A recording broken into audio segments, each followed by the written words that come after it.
오늘 우리에게 주시는 하나님의 말씀은 신약성경 에베소서 5장 말씀이 되겠습니다. 자, 에베소서 5장 8절과 9절 말씀이 되는데요, 신약성경 314페이지가 되겠습니다. 에베소서 5장 8절과 9절 말씀 우리 함께 읽음으로 하나님 말씀 받도록 합니다. 같이 읽습니다. 시작. 너희가 전에는 어두움이더니 이제는 주 안에서 빛이라. 빛의 자녀들처럼 행하라. 빛의 열매는 모든 착함과 의로움과 진실함에 있느니라. 아멘. 우리 옆에 있는 분들하고 한번 인사하시죠. 당신의 얼굴에 광채가 납니다. 인사하시죠. 너무 광채가 나니까 궁금하지 않습니까? 궁금하니까 한번 물어봐야죠. 자, 이렇게 물어보시죠. 혹시 그리스도인입니까? 이렇게 한번 물어보시죠. 혹시 그리스도인입니까? 이 질문을 많이 받고 하나님 앞에 서게 되기를 바랍니다. 오늘은 우리 정창길 목사님이 말씀을 전해 주십니다. 우리 또 시애틀 캠퍼스를 세워가느라 수고하고 있는 우리 정 목사님 말씀 전해 주실 텐데요. 자, 우리 큰 박수로 우리 목사님 축복합니다.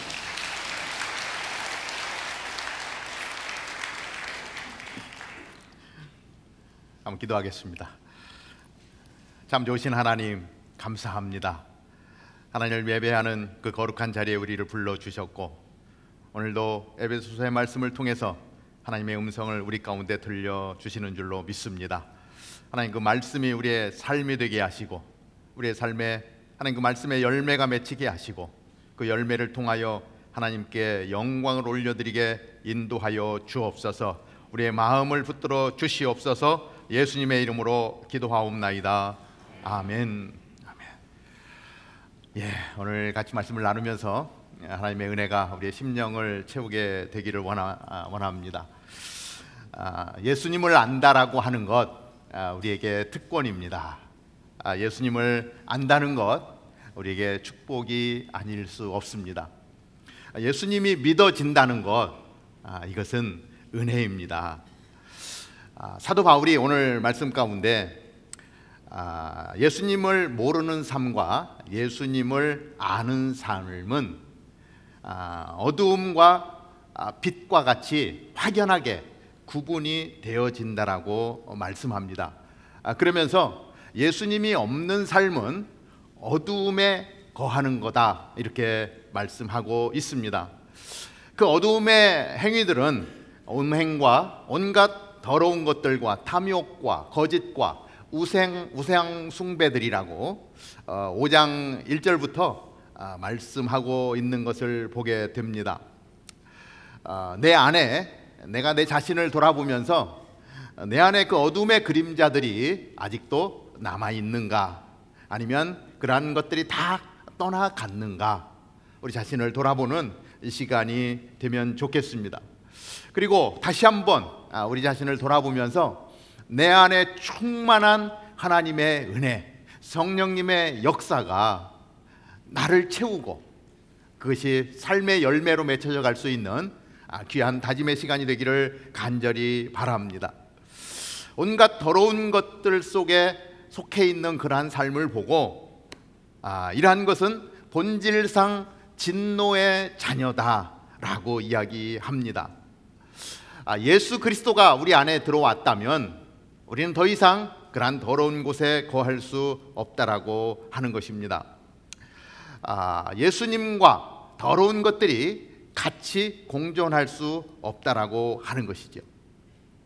예전에 이렇게 냉장고를 싸운 케이스가 있는데 그 안에 이렇게 들어가면 어렸을 때 보면 아주 깜깜합니다. 깜깜해 아무것도 보이지가 않죠. 그때 볼펜으로 이렇게 구멍을 한번 뻥 내면 그 작은 구멍을 통해서 빛이 확 들어오게 되죠. 박스 안에 있을 때는 아무것도 보이지 않습니다. 캄캄합니다. 그런데 작은 구멍이 하나 난다 할지라도 그것을 통해서 쏟아져 들어오는 빛에 비춰보면 많은 먼지들이 보이게 됩니다. 그리고 구멍이 커질수록 내면은 점점 환해지는 것이죠. 그 박스와 같은 우리의 마음이라고 생각할 때 우리가 그 캄캄한 박스 가운데 작은 믿음의 구멍을 낼 때 그 빛을 통해서 예수 그리스도의 빛이 들어오게 되는 것이죠.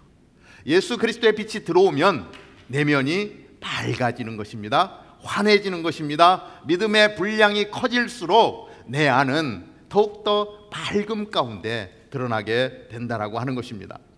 오늘 사도 바울이 우리에게 말씀하시는 것이 바로 그 예수 그리스도가 없는 너희들의 이전의 삶에 예수 그리스도를 만나지 못했을 때에는 너희는 어두움 가운데 있었다라고 이야기합니다. 그런데 지금은 어떠냐는 거예요. 지금은 다르다라고 하는 것입니다. 이제는 주 안에서 빛이라, 빛의 자녀들처럼 행하라. 예수 그리스도가 내 안에, 내 내면에 들어오시면, 성령님의 역사가 부어지면 내 내면이 변하여지고 예수 그리스도로 충만할수록 우리는 우리의 삶의 영역에서 착함과 의로움과 거룩함의 모습들이 드러나게 되어 있다라고 하는 것입니다. 내가 예수 그리스도 안에 충만하다라고 이야기하면서 착함과 의로움과 거룩함이 드러나지 않는다라고 하면 그것은 거짓이다라고 이야기하는 것입니다.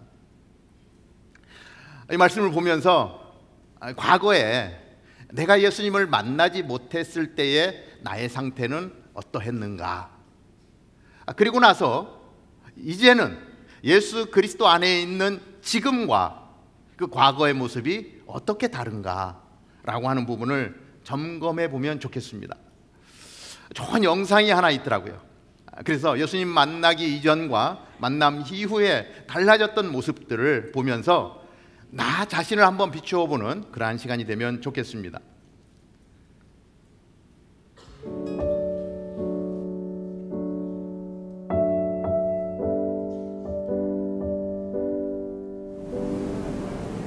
돼지우리. 난파선. 나는 나. 무생물이야. 검정색. 상처. 가면. 찌질이.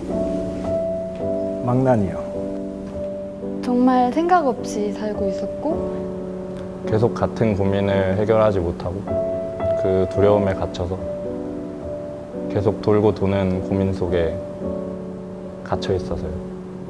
빠져나오지 못하고.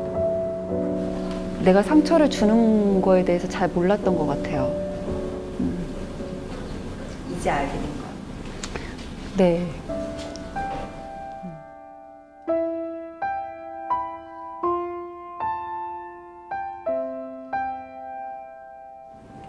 좀 밝아졌어요. 이렇게. 꿈이 많이 생긴 것 같아요. 옛날에 꿈도 없었는데 약간 콘크리트 위에 벽돌을 쌓는 느낌이에요. 우주를 얻은 매일의 기적. 영살이요. 빵살? 네. 하나님이 새 생명을 주셨다고 생각하고 기쁨을 주셨어요. 그래서 무지개처럼 환하게. 패러글라이딩 하는 느낌인 것 같아요. 그러니까 뒤에서 정말 든든하게 전문가가 계셔서 내가 어떤 방향을 가는 거에 대한 두려움이 없이 진짜 그냥 세상을 편하게 구경하는? 내가 눈을 뜰 때나 감고 있을 때나 언제나 사랑받고 있다.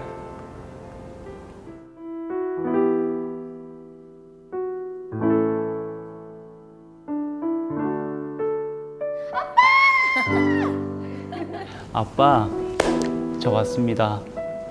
뭐 이러니까. 진짜 계셨군요. 보고 싶었어요. 보고 싶었어요, 아버지. 너무 보고 싶었고 칭찬해 주시고 잘했다 내 딸아 이렇게. 주님 저 잘했죠? 사랑합니다. 하나님 사랑해요. 사랑해요. 그리고 하나님이랑 계속 감사합니다. 저희 가족 되셔서. 하나님이 매일 아버지라고 부를 수 있게 해주셔서 너무 감사하죠. 너무 감사한데 죄송해요 라는 말이 하고 싶어요.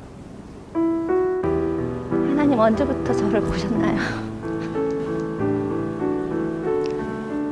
꼭 물어보고 싶어요, 진짜. 저 실수도 많이 했는데 그래도 노력했어요. 주님.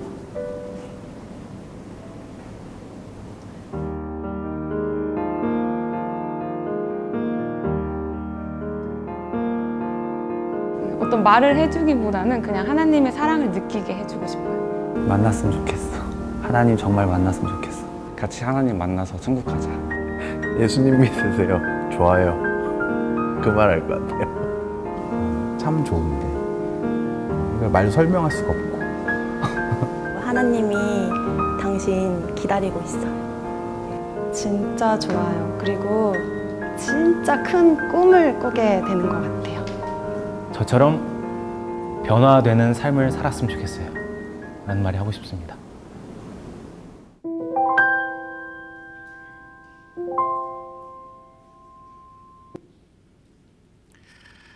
인터뷰하는 사람들의 얼굴 표정이 예수님을 만나기 전에 자기의 상태를 이야기하는 표정과 예수님을 만나고 나서 인터뷰하는 표정이 너무 달라요. 전에는 어두움이었다는 거예요. 돼지우리 같았다는 거죠. 나밖에 몰랐다는 거죠. 그런데 그곳에 예수 그리스도의 빛이 비춰졌습니다. 우리가 당신의 얼굴에 광채가 납니다. 혹시 그리스도인이십니까? 이런 인사를 나누는데 빛이 오면 얼굴이 달라지는 거예요. 기쁜 거예요. 우리가 오늘 예배를 드리지만 오늘 이곳에 예수님이 육신을 입고 딱 나타났다면 여러분들은 무슨 첫마디를 던지겠습니까? 감사합니다. 사랑합니다. 아마 비슷한 이야기들이 우리의 입술을 통해서 고백이 되어질 거예요. 예수님 언제부터 저를 보고 계셨어요? 너무 힘든 시간이었는데 그때도 예수님은 우리를 보고 있었다는 거예요. 그리고 그렇게 만난 예수님, 내 삶을 변화시켜 주신 예수님, 그 예수님을 기쁘시게 하는 착하고 선하고 거룩한 삶을 살아가겠다라고 우리의 삶의 자세가 달라지는 것 아니겠습니까? 사랑하는 우리 성도님들, 이야기를 나누다 보면 정말 그 예수님의 은혜와 사랑에 감격해하고 정말 하나님의 영광을 위하여 살려고 하는 그러한 모습들을 참 많이 봅니다. 얼마나 감사한지 모르겠어요. 우리 공동체 안에 그러한 사람이 있다라고 하는 것 얼마나 감사한지 모릅니다. 저희 많은 프로그램 중에 전도 폭발 훈련이라는 프로그램이 있습니다. 올 8월 19일에 이제 개강 예배를 시작하면 그 다음 주 월요일부터 시작이 되어지는데 그 팀들이 5월 달에 중국으로 선교를 갔었어요. 내 안에 있는 복음이 깨달아지니까 이 복음을 전하고 싶은 마음에 그 먼 곳을 향해서 달려가는 거예요. 그리고 현장 가운데서 맺혀지는 그러한 열매들이 있는 것을 체험하고 그렇기 때문에 더 하나님 앞에 나아가는 모습을 우리는 보게 되어집니다.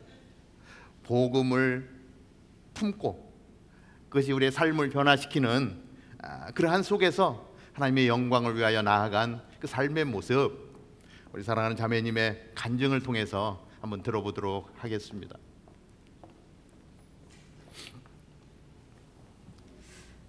안녕하세요. 저는 이번 5월에 전도 폭발팀과 함께 중국 심천 사랑의 교회로 선교를 다녀온 이은아입니다. 제가 이 자리에 설 자격은 없지만 선교지에서 부어주신 하나님의 사랑이 너무 커서 부족하지만 여러분과 함께 나누기 위해 용기를 내어 나왔습니다. 사실 믿음의 삶을 살고 선교도 해야 하는 건 알지만 내가 직접 선교를 간다는 생각은 한 번도 해보지 못했었습니다. 작년 말 시애틀로 이사와서 형제교회에 등록 후에 신방호신 목사님으로부터 전도 폭발 훈련 개강 예배가 있는데 식사도 함께 한다며 한번 와보라는 말씀에 전도 폭발이 뭐지? 하는 마음으로 갔다가 어쩔 수 없이 전도 폭발 훈련을 받게 되었습니다. 전도 폭발 훈련 과정이 거듭해 갈수록 외워야 하는 내용이 많고 쉽지 않은 부분이 있었지만 점점 훈련을 받으며 복음이 더 명확해지고 어둠에서 빛으로 나오는 듯한 은혜의 시간이 되었습니다. 1단계 과정이 맞춰갈 즈음에 함께 선교 가자는 정창길 목사님의 부탁에 선뜻 대답을 하기가 힘들었습니다. 마음의 준비도 안 되어 있었고 경제적인 부담도 있었습니다. 하지만 한 영혼을 향한 예수님의 마음이 너무나 급하게 느껴졌고 그렇기 때문에 중국 땅에 전도자를 세우는 일이 얼마나 중요한 일인가 하는 생각이 마음속에 불같이 일어났습니다. 그렇게 두렵고 떨리는 마음으로 우리 부부는 중국으로 가는 비행기에 올랐습니다. 사역을 시작하는 첫날 일주일 전만 해도 훈련생이었던 제가 이제 훈련자가 되어서 훈련생들을 섬긴다는 생각을 하니 너무 떨려 계속 기도했습니다.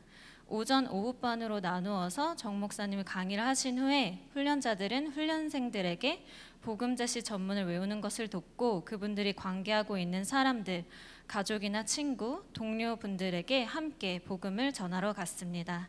하루는 교회에 최근 2년 동안 출석을 하지 않아 제적이 되신 자매님을 위해 계속 중보하시던 저희 팀 훈련생 집사님과 권사님이 저에게 함께 복음을 전하러 가자고 부탁하셨습니다.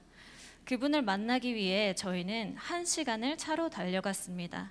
집사님과 권사님은 2년 동안 몇 번이나 그 자매님을 전도하려고 했지만 되지 않았다면서 그 자매님이 복음을 거부하더라도 너무 실망하지 말라고 저에게 말씀하셨습니다. 그렇지만 저는 그 자매님이 오늘 예수님을 만나기를 간절히 기도하고 복음을 전하기 시작했습니다. 처음에는 관심이 없는 것처럼 보였던 자매님이 제가 복음을 전하는 40분 동안 아주 집중하며 복 들으시면서 표정이 달라졌고 마지막에 예수님을 믿기로 결단하시고 영접 기도를 하면서 눈물을 쏟으셨습니다. 함께 간 훈련생 집사님과 권사님도 함께 눈물을 흘리며 그 자매님의 영적 생일을 누구보다도 기뻐하며 축하했습니다. 교회로 돌아오는 길에 권사님이 교회는 그리고 우리는 그 자매님을 포기하려고 했는데 하나님은 그 자매님을 포기하지 않으셨네요 라고 말씀하셨습니다. 또 어떤 날은 한 훈련생 장로님께서 자신의 부하 직원에게 전도하러 가자고 하셨습니다. 그분은 교회를 가본 적도 없고 예수님에 대해 한 번도 들어본 적 없는 조선족 형제님이었습니다. 그런데 복음을 전하는 제가 빨려 들어갈 정도로 집중하며 들으셨습니다. 그분은 복음을 듣는 내내 충격을 받는 듯하며 놀라는 모습이었습니다. 결심과 영접 기도를 하신 후에 아내분에게도 이 소식을 전하고 함께 예배에 나가시겠다는 말씀에 저도 모르게 눈물이 났습니다. 그들을 보면서 성경에서 읽었던 예수님을 만나자마자 자신이 사랑했던 가족과 주위 사람들에게 그 소식을 전하는 사람들이 생각났습니다. 하루하루 지나면서 훈련생들이 아직은 부족하지만 자신이 외운 부분을 더듬더듬 말하며 전하는 복음에도 강력하게 역사하시는 성령님으로 인해서 결신하시는 많은 분들을 보면서 우리 모두가 놀라지 않을 수 없었습니다. 훈련 마지막 날에 제가 다른 분에게 복음을 전하고 있는 동안 훈련자인 제가 없이 훈련생 집사님 2분만 나가 카페에서 복음을 전하고 그분이 결신하신 내용을 나누어 주셨을 때 우리 모두가 함께 기뻐하며 펑펑 울었습니다. 함께 간 남편은 심천 사랑의 교회 장로님 회사에 있는 중국 사람에게 영어로 복음을 전했는데 복음 제시를 받고 예수님을 영접하는 모습을 보면서 장로님과 함께 눈물 흘렸다는 얘기를 들으면서 이 모든 일을 위해 우리를 보내셨구나 하는 감동이 있었습니다. 복음을 전하러 나간 조마다 기적 같은 이야기가 계속 이어져 나갔습니다. 복음을 전할 때 한 사람이 예수님을 믿는 것을 보면서 우리도 이렇게 기쁜데 하나님은 얼마나 기뻐하실까 하는 생각을 하게 되었습니다. 이번 선교를 통해 한 영혼을 예수님께로 돌아오게 하는 일에 참여하는 기쁨을 맛보아 알게 되었습니다. 그리고 아직도 복음을 한 번도 들어보지 못한 사람들이 우리 주위에 이렇게 많이 있다는 것도 알게 되었습니다. 이제 복음이 없는 어둠 가운데 있는 그들을 향하여 예수 그리스도의 빛을 가지고 나가는 일에 쓰임 받기를 원합니다. 제가 비록 부족하지만 작은 촛불 하나로도 주변의 어둠은 충분히 밝힐 수 있으리라 생각합니다. 복음은 기쁜 소식입니다. 저는 이 기쁜 소식을 앞으로도 많이 전하고 싶습니다. 감사합니다.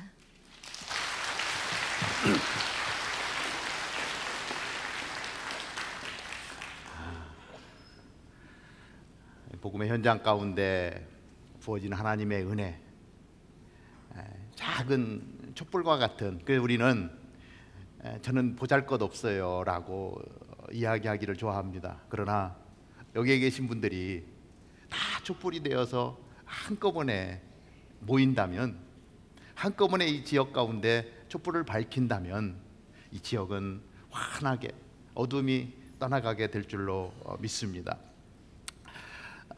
이러한 선교의 소식들을 들을 때마다 우리를 사용하시는 하나님, 우리를 세워주신 하나님의 은혜에 감사하지 않을 수 없습니다.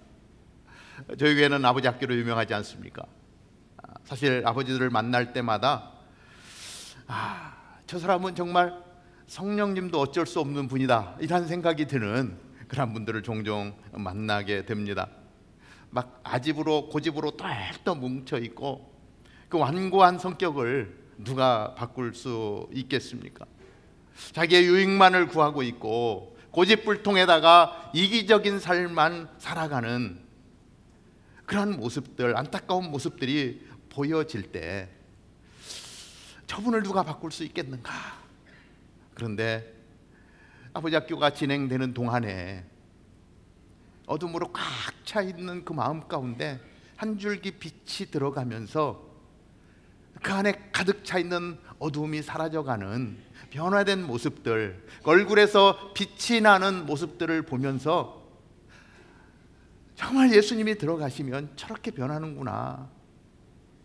자기의 유익만을 찾던 분이 갑자기 이타적인 삶으로 돌아사는 변화되어지는 삶을 보면서 오늘 사도 바울이 우리에게 주시는 이 말씀이 현실이 되는 것을 보는 거예요.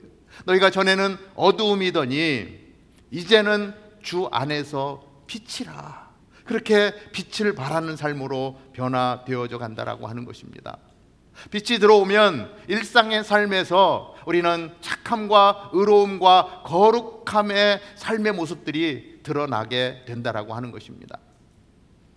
어떤 교회에 전화가 왔습니다. 교회 직원이 전화를 받습니다. 전화를 받고 보니까 잘못 걸린 전화예요. 여보세요? 전화를 잘못 거셨네요. 그리고 전화를 끊었습니다. 조금 있으니까 또 전화가 오는 거예요. 목소리를 딱 들으니까 조금 전에 전화하셨던 분이에요. 조금 짜증이 납니다. 여보세요? 또 전화를 잘못 거셨어요. 번호를 다시 한번 확인하시고 정확히 거시면 좋겠습니다. 그리고 전화를 끊었어요. 잠깐 텀이 지나고 났는데 또 전화가 울립니다. 전화를 딱 여보세요 라고 했는데 조금 전에 전화를 주셨던 약간 술 취한 아저씨의 목소리가 그대로 들립니다. 여보세요, 잘못 걸었다고 얘기했잖아요. 전화번호 다시 확인하시고. 정말 짜증나 죽겠네. 왜 자꾸 전화하는 거예요? 전화하지 마세요 라고 하려다가 그래서 교회인데 그럴 수 없어서 상냥하게 화를 누르고 여보세요, 또 전화를 주셨네요. 3번씩이나 통화하는 거 쉽지 않은 일인데 이것도 우연이 아닌 것 같습니다. 혹시 교회를 다니지 않는 분이면 저희 교회를 한번 찾아오시면 좋겠네요. 저희 교회는 어디에 있는 교회입니다. 그리고 상냥하게 전화를 끊었다는 겁니다. 그런데 얼마 후에 한 중년 남자가 등록을 했습니다. 새 가족 인사를 나누는데 전화를 걸었던 장본인인 거예요. 제가 술이 취해서, 그분이 큰 회사를 운영하던 사장님이셨는데 전화를 했는데 잘못 눌러서 전화를 잘못 걸었는데 다시 걸었는데도 불구하고 또다시 잘못 걸려서 2번째까지는 실수를 했는데 3번째는 이거 한 번 더 해볼까? 이런 생각이 들더랍니다. 그래서 다시 한번 그 번호로 똑같이 걸어서 아마도 생각에는 세 번째 전화를 받으면 짜증을 낼 거다 이런 생각을 하고 전화를 걸었는데, 이분이 아주 상냥하게 이것도 인연인데 한번 찾아오시면 어떻겠습니까? 라고 권하는 그 이야기를 듣고 자기가 감동이 되어서 도대체 그 사람 얼굴이나 한번 보자 하고 교회를 나왔다는 거예요.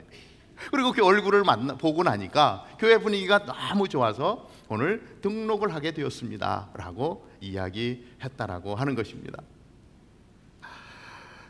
일상적으로 나올 수 있는 정말 짜증나는 일이 있음에도 불구하고 내가 예수 그리스도를 믿는 사람이기 때문에 착한 행실로 전화 하나 받는 것도 상냥하게 받아주는 것이죠. 그런데 그 행위를 통해서 하나님을 알지 못하는 사람이 그 사람 얼굴을 보러 왔다가 등록을 하고 복음을 듣고 그의 인생이 변화되어지는 거예요. 상냥한 말투 하나가 그의 인생을 바꾸는 엄청난 사건이 되었다라고 하는 것입니다.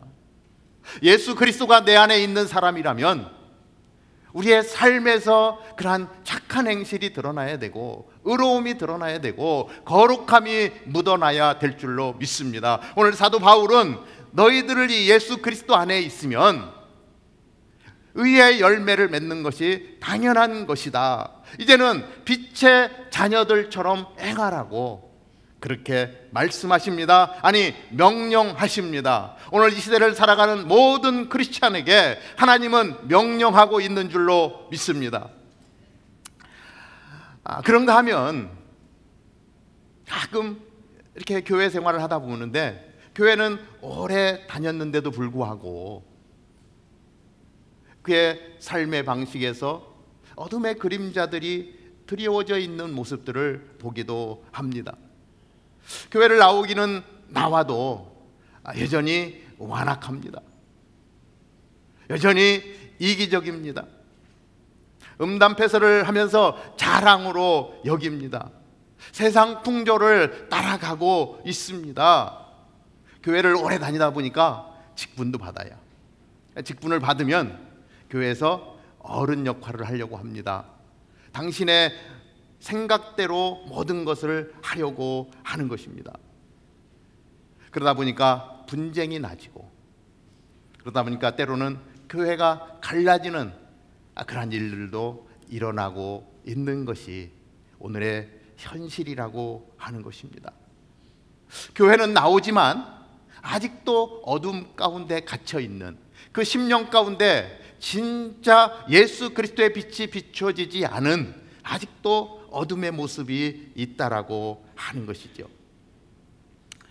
그러한 모습을 보고 성경은 어둠의 자식들이다라고 이야기합니다. 교회를 나오는 것이 중요한 것이 아니라 아직도 어둠 가운데 있는가, 아니면 예수 그리스도의 빛이 그 안에 들어있는가, 그것은 삶에서 드러나게 된다라고 하는 것입니다. 참 빛이 들어오면 어둠은 자연히 떠나가게 되어 있습니다. 어둠은 빛이 없는 상태를 이야기합니다. 때로는 그 믿음의 구멍이 너무 작아서 빛이 약하게 들어올 수도 있어요. 그럴 때는 어둠의 그림자가 아직도 남아있게 되어지죠. 그러나 믿음이 점점 커져서 빛이 들어오는 양이 많아지면 내면이 밝아지는 것입니다. 삶이 바뀌게 되어지는 것입니다. 오히려 빛을 비추는 삶으로 나아가게 된다라고 하는 것입니다. 고 목사님 광고해 주셨듯이 어제 크라라 전도사님과 우리 5명이 일본을 향해서 나아갔습니다. 그리고 그 전주에 우리 썬라이트 팀들이 케냐에 여름 성경학교를 해주기 위해서 달려 나아갔습니다. 내 안에 있는 그 빛을 비추기 위해서 선교의 현장 가운데 달려가고 있는 모습들 얼마나 귀한지 모르겠어요. 이제 9월이면 우리 아델포스 청년들이 우리 치과의사 선생님들하고 같이 네팔을 향해서 나아갑니다. 약 한 300~400명 정도를 치유하고 돌아오게 될 거예요.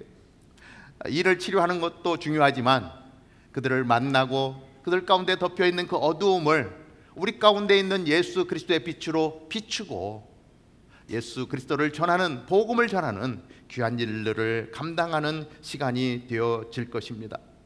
내 안에 빛이 들어왔기에 하지 않으면 안 되는, 그래서 하나님의 영광을 위하여 자기의 시간과 물질을 들이며 나아가는 그러한 모습, 우리 안에 있다라고 하는 것 얼마나 감사한지 모르겠습니다.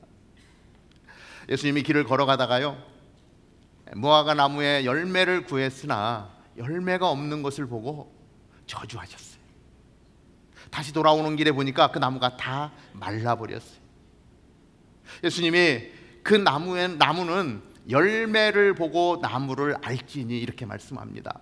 열매가 어떻게 열리는 것을 보면 그 나무가 좋은 나무인지 나쁜 나무인지 알게 된다라고 말씀하시는 것이죠. 누가복음 3장 9절에는 이렇게 기록이 되어져 있습니다. 누가복음 3장 9절 우리 한번 다 같이 보도록 하겠습니다.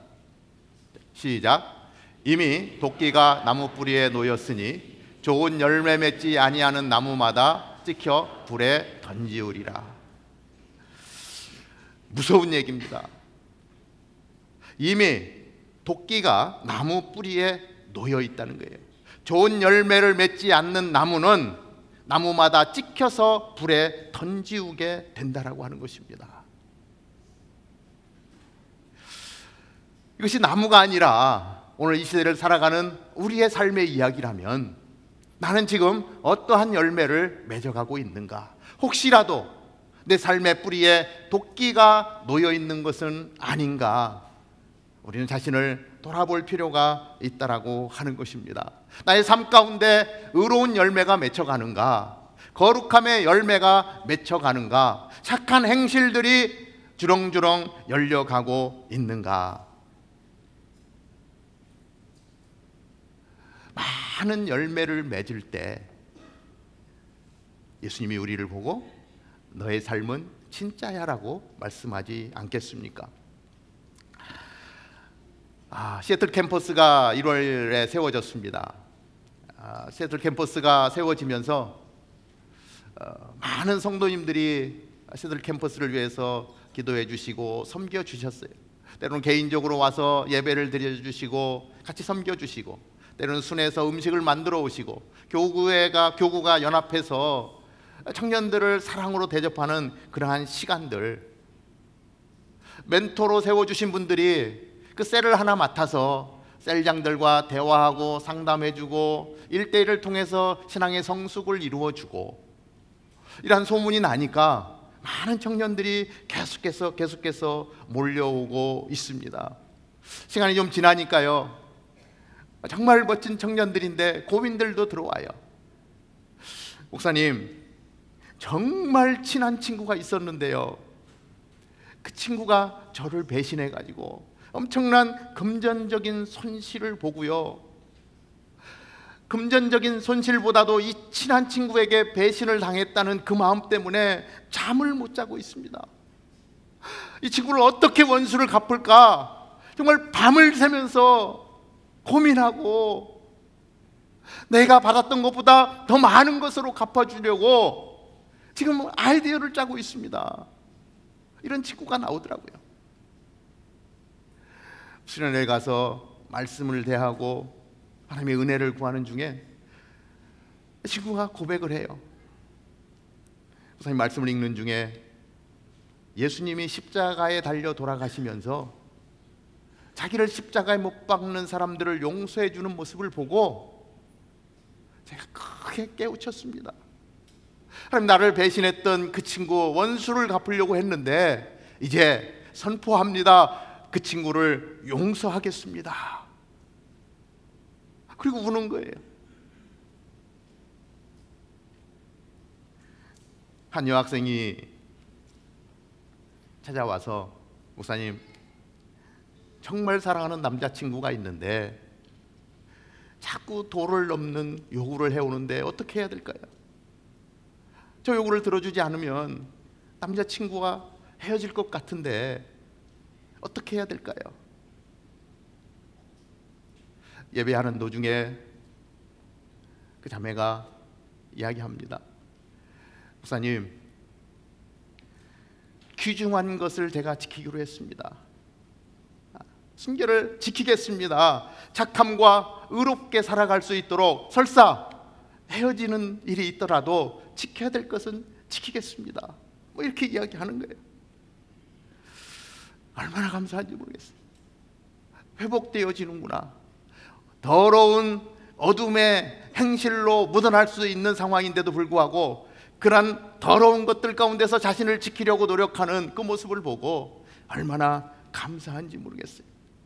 이러한 일들이 우리 사랑하는 성도님들의 헌신과 섬김과 기도 가운데 일어나고 있다라고 하는 것입니다. 제가 봐도 기쁜데 하나님은 얼마나 기뻐하실까 이렇게 생각해 보게 됩니다. 다음 주에 우리 벨브 캠퍼스가 새롭게 세워집니다.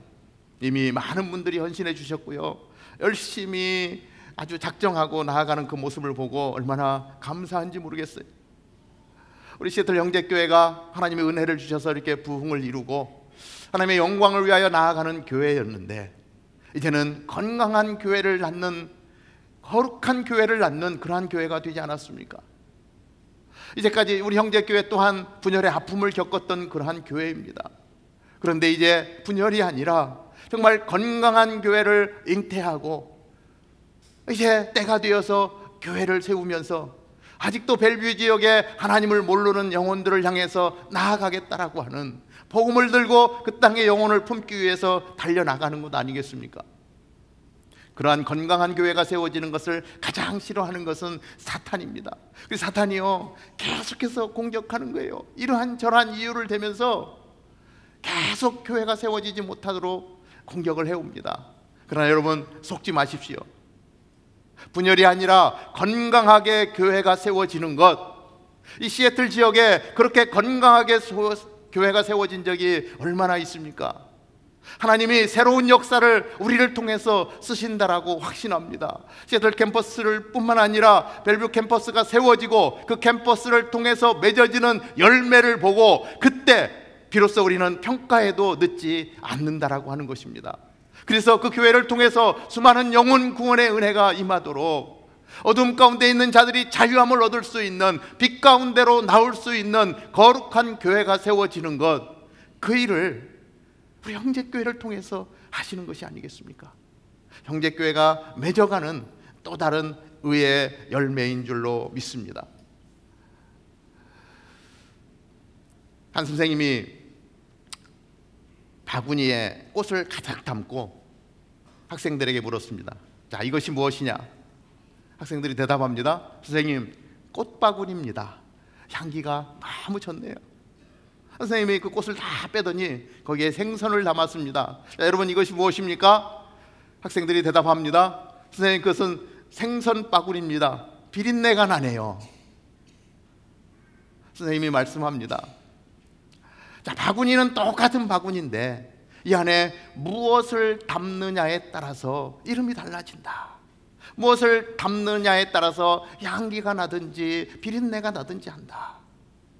그러면서 말씀합니다. 너희들은 그릇과 같은데 너희 안에 무엇을 담느냐가 이렇게 중요하단다. 우리는 우리 안에 예수 그리스도를 담은 사람들입니다. 예수 그리스도가 있는 사람을 예수 그리스도인이다라고 우리는 이야기합니다. 예수 그리스도를 품었다면, 빛이 내 안에 가득 들어왔다면 우리는 빛을 발하게 될 것입니다. 예수 그리스도의 향기를 발하게 되어질 것입니다. 그것은 의의 열매로 맺힐 것입니다. 착한 행실로 드러날 것입니다. 거룩한 삶으로 보여지게 될 것입니다. 예수님은 그 열매를 보고 나를 판단할 것이고, 잘했다 충성된 종아, 나의 천국 잔치에 참여할지어다, 그렇게 말씀하실 줄로 믿습니다. 우리 형제교회가 그렇게 빛 가운데 거하는 거룩한 교회로 세워져 갈 수 있게 되기를 주님의 이름으로 축복합니다. 오늘 읽은 본문 말씀을 다 같이 읽으면서 오늘 말씀을 마치겠습니다. 에베소서 5장 8절과 9절 말씀인데 우리 한 목소리로 내 마음을 담고 하나님의 음성을 듣는 마음으로 같이 보겠습니다. 너희가 전에는 어두움이더니 이제는 주 안에서 빛이라. 빛의 자녀들처럼 행하라. 빛의 열매는 오직 착함과 의로움과 진실함에 있느니라. 아멘. 하나님 아버지, 전에는 어두움이었습니다. 이제는 빛 가운데 서 있습니다. 예수 그리스도께서 내 안에 계시기 때문입니다. 하나님, 더 이상 어두움의 열매를 맺어가는 것이 아니라 빛의 열매를 맺어갈 수 있도록 우리를 인도하시는 줄로 믿습니다. 하나님, 내 안에 아직도 어둠의 그림자가 남아있다면 우리의 믿음의 하나님 구멍을 크게 키워 주셔서 하나님, 예수 그리스도의 강력한 빛이 내면을 채우게 하시고 하나님, 그 빛을 바라는 거룩한 삶으로 우리를 사용하여 주옵소서. 우리 교회를 그렇게 사용하여 주옵소서. 예수님의 이름으로 기도하옵나이다. 아멘.